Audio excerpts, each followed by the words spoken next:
সবুজে মোড়া নদীমাতৃক আমাদের এই বাংলাদেশ, তার প্রতিটি কণা যেন প্রাণবন্ত।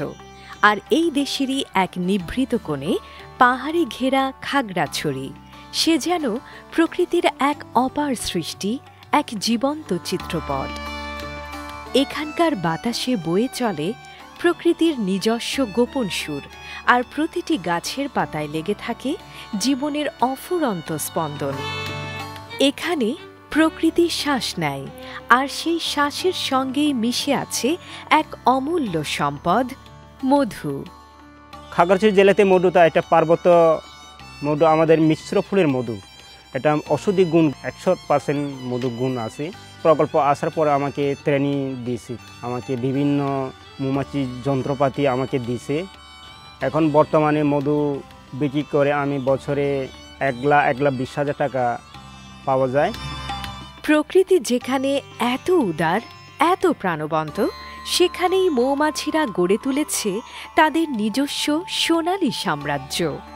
লক্ষ লক্ষ ফুলের পরাগ আর সূর্যের সোনালী আলো, এ যেন এক স্বর্গীয় মিশ্রণ।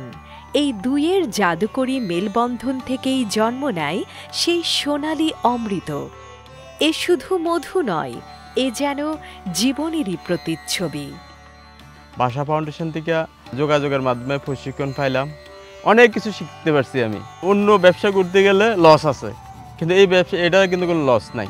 পিকেএসএফের RMTPর প্রকল্পের আওতায় ভাষা ফাউন্ডেশন যে প্রকল্প বাস্তবায়ন করতেছে, সেটা আমার মতন আরও অনেক চাষিকে উপকার করতেছে। এই মধুর সম্ভাবনাকে বাস্তবে রূপ দিতে প্রয়োজন ছিল সঠিক পথের দিশা। আর এই পথ চলাটা মোটেই সহজ ছিল না। পদে পদে ছিল নতুনত্বকে গ্রহণ করার চ্যালেঞ্জ, ছিল পুরনো অভ্যাস ভাঙার কঠিন সংগ্রাম। পল্লী কর্মসহায়ক ফাউন্ডেশন PKSF-এর RMTP প্রকল্প তাদেরকে দিয়েছে নতুন পথের দিশা। তাদের ঐকান্তিক সহযোগিতায় আজ খাগড়াছড়ির মধুশিল্পে বইছে এক নতুন প্রাণের জোয়ার। আধুনিক যে মৌমাছি লালন পালনের যে প্রযুক্তি, এই বিষয়ে কিন্তু আগে কোনো ধারণা ছিল না। PKSF-এর যে RMTP প্রকল্পের যে আওতায় ভাষা ফাউন্ডেশন এখানে যে কাজ, মাঠ পর্যায়ে যে কাজ পরিচালনা করতেছেন, মৌচাষিরা ভালোভাবে মৌ চাষ করার জন্য যে সমস্ত উপকরণ প্রয়োজন, যেমন বক্স, মধুর যে ঘনত্ব বা পানির পরিমাণ কী আছে সেটা বোঝার জন্য একটা মিটার দেওয়া হয়েছে। অন্য অন্য যে সমস্ত আনুষঙ্গিক জিনিসপত্র লাগে মৌ চাষ করার জন্য, সেগুলো ভাষা ফাউন্ডেশন বিভিন্নভাবে এই মৌচাষীদেরকে সহযোগিতা করছে। অনলাইন মার্কেটিং করলে যে মধুর যে চাহিদা হবে সারা দেশে, সেই চাহিদা টেক আপ দিতে পারবে। চাষিদেরকে বেছে বেছে 11 জনকে আপনার অনলাইন মার্কেটিং করার জন্য যে অর্থ প্রয়োজন, সেই অর্থ সহযোগিতা করছে। তারা শুধু প্রাকৃতিক মধুকে শতভাগ বিশুদ্ধকরণের জন্য অত্যাধুনিক যন্ত্রাংশই সরবরাহ করেননি, বরং উদ্যোক্তাদের জন্য নিবিড় প্রশিক্ষণেরও ব্যবস্থা করেছেন। মধু সংগ্রহ থেকে শুরু করে প্রক্রিয়াজাতকরণ, এমনকি বিক্রয় ও বাজারজাতকরণ পর্যন্ত সব কিছুতেই তারা বাড়িয়ে দিয়েছেন সাহায্যের হাত। প্রথমে মৌ চাষ করতাম, তখন আমার একটাই বাক্স ছিল। তখন আমি কিভাবে মৌ চাষ করতে হয় জানতাম না, কিভাবে যত্ন করতে হয়, কিভাবে একটা বাক্স থেকে 2টা বাক্স করতে হয় এটা জানতাম না। ভাষা ফাউন্ডেশনের কর্মী, আমি মৌ চাষ করি জেনে আমার বাসায় এসে আমার খবর নেয়। তারপর ওনারা আমাকে ট্রেনিং দেন। আমাকে বলে ট্রেনিং পাওয়ার পরে আমরা জানতে পারলাম যে আসলে এই মধু কীভাবে প্রসেস করতে হয়, প্রসেস করলে কি উপকার হয়, এগুলো সব শিখিয়েছে। আমাদের এই হিলটেক্সে একটা হানি প্রসেসিং প্ল্যান একটা দেওয়া হয়। এই প্রসেসিং প্ল্যানটা পাওয়ার পরে আমি এবং অন্যান্য মৌ চাষিরা সবাই এখানে মধু প্রসেস করে নিয়ে যায়। আমি যে মধু প্রসেস করে দিচ্ছি, ওখান থেকেও আমার এখন ইনকাম আসতেছে।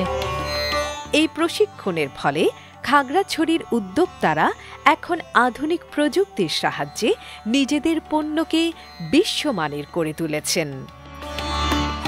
ভাষা ফাউন্ডেশন আসার পরে আমার অনেকগুলো অন্ধকারের জায়গা আমি আলো হিসেবে আমার কাছে প্রতীয়মান হয়েছে। আমি মৌ চাষটাকে আমি পেশা হিসেবে এখন নিয়ে গেছি। আমি মধু বিক্রি করি, রানী মৌমাছি বিক্রি করি, তারপর মৌমাছি বক্স বিক্রি করি। স্থানীয়ভাবে যে উপকরণের একটা সমস্যা ছিল, এই উপকরণের সরবরাহ সমস্যা যাতে না হয় আমি কিন্তু এখন একটা ওই সিএসটি এন্টারপ্রাইজ নামে একটা আমি ব্যবসায়িক প্রতিষ্ঠান আমি চালু করেছি। এই মধু এক ফোঁটা স্বাদ নয়, এই মধু হাজারো জীবনের পরিবর্তনের এক জীবন্ত গল্প। এই মধু শতভাগ রাসায়নিক মুক্ত এবং পরিবেশ বান্ধব। পিকেএসএফ এবং বাসা ফাউন্ডেশনের সম্মিলিত প্রচেষ্টায় খাগড়াছড়ির পাহাড়ে আজ জন্ম নিচ্ছে উন্নয়নের এক অনবদ্য, এক মধুর সম্ভাবনা।